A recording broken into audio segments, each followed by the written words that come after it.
Israel और Hezbollah अब जंग के मैदान में आमने सामने हैं। वहीं दूसरी तरफ आईडीएफ लेबनान पर जमीनी हमला करने की तैयारी में लगी है।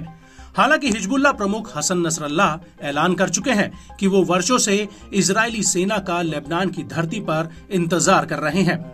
लेकिन इस सब के बीच यमन के हूती की इस युद्ध में सीधे एंट्री हुई है।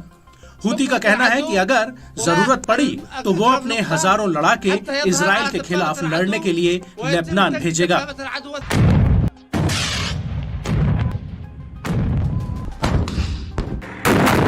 और यही वजह है कि अब हूती इजराइल पर सीधे हमले कर रहा है। दरअसल हूती ने इजराइल के तेल अवीव शहर पर एक बैलिस्टिक मिसाइल दागी, जिसकी वजह से आसपास के इलाके में हवाई हमले के सायरन बजने लगे और पूरे इलाके में भगदड़ जैसे हालात बन गए। वहीं एश्केलॉन सेटलमेंट से तो इस मिसाइल को साफ देखा गया। हालांकि इजरायली सेना का कहना है कि उसने यमन की तरफ से फायर की गई एक मिसाइल को इंटरसेप्ट किया है। आईडीएफ ने टेलीग्राम पर एक बयान में कहा कि मिसाइल यमन की तरफ से दागी गई है, जिसे एरो एरियल डिफेंस सिस्टम ने इंटरसेप्ट किया। मिसाइल को हवा में ही मार गिराने के बाद सायरन और धमाके की आवाज सुनी गई। मिसाइल के नुकीले पंख नीचे आकर गिरे।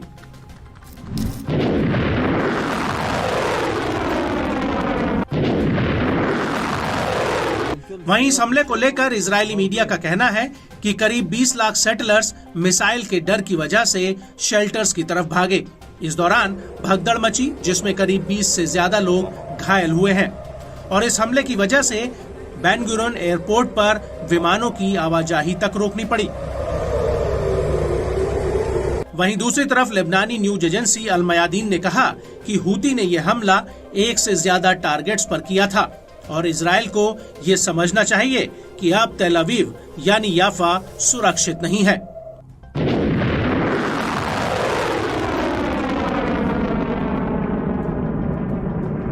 आपको बता दें कि इस हमले से पहले हूती के प्रमुख अब्दुल मलिक अल हूती ने एक टीवी संबोधन में इजराइल को बहुत बड़ी धमकी दी थी।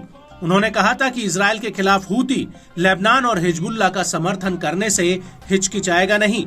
अब्दुल मलिक ने यह भी कहा था कि इजराइल हूती को लेबनान और गाजा की मदद करने से रोकना चाहता है।